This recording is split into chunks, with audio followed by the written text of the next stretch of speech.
Happy New Year! Gaano ba katahimik ang New Year sa Japan? Hindi katulad sa ibang bansa, walang ganito. Dito sa Japan ay napakatahimik ng kanilang bagong taon. Hindi mo mapipil na bagong taon. Kaya papakita ko sa inyo kung gaano ba katahimik ang New Year dito sa Japan.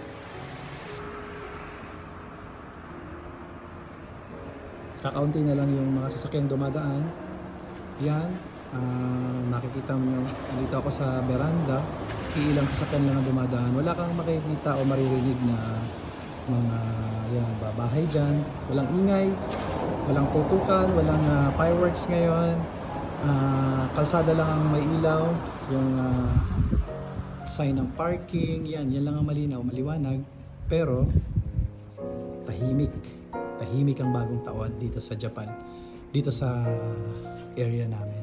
So yan ang celebration ng bagong taon ngayon dito. Yan, may ilang mga tao sa labas, pero technically ay medyo tahimik talaga. Yan, yun yung castle, malapit lang dito sa bahay, pero hindi na tayo pupunta dyan. Yan, napakadilim na sa labas, wala kang makikita kung ano-anong mga okasyon katulad sa atin. Kaya hindi mo maiiwasan na malungkot kapag ganito yung nararanasan mo. Pero dahil tayo sanay na, hindi na natin to iniinda. Parang it's just an ordinary day din. Mararanasan mo dito sa Japan, no? Lalo na kapag ganitong season, Christmas, New Year, we don't really feel the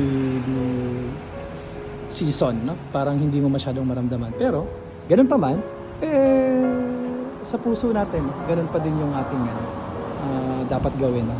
Although hindi sila nagpa-practice ng New Year or Christmas, dapat tayo we celebrate that in our hearts. Ganun naman talaga dapat.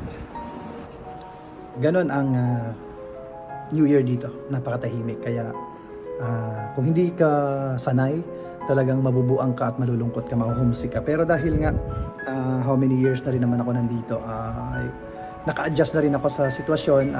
Ngayong gabi ay 31 ng gabi, alas 10 na ng gabi. Walang ganap, no? Bahay lang, tulog, pagkakain, tulog. Hindi na rin ako naghanda, wala ring handa kasi mag-isa lang din naman. But nonetheless, we still celebrate New Year, no?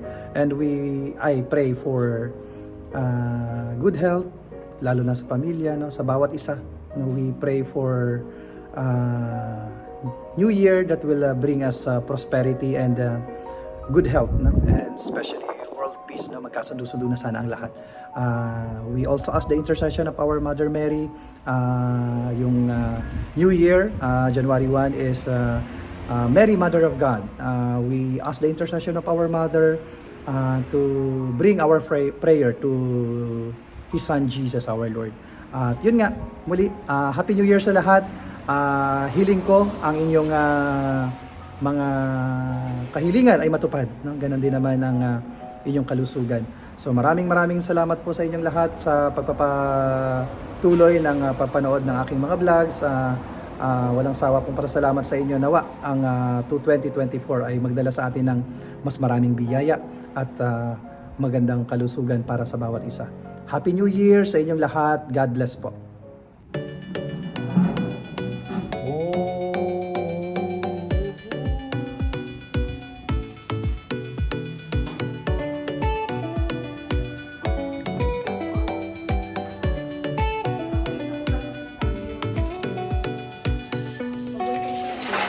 Sweet and soft.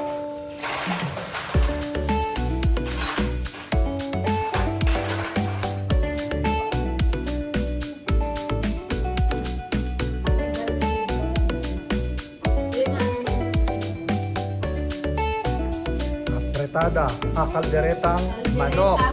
Salad na wala. Spaghetti sauce. Oh, may pampahaba ng buhay, spaghetti. Ito yung sauce. Oh, yeah. Biko. Biko yarn, baka biko yarn.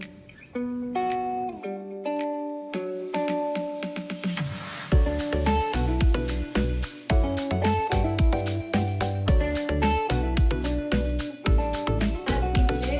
salad. May salad kami.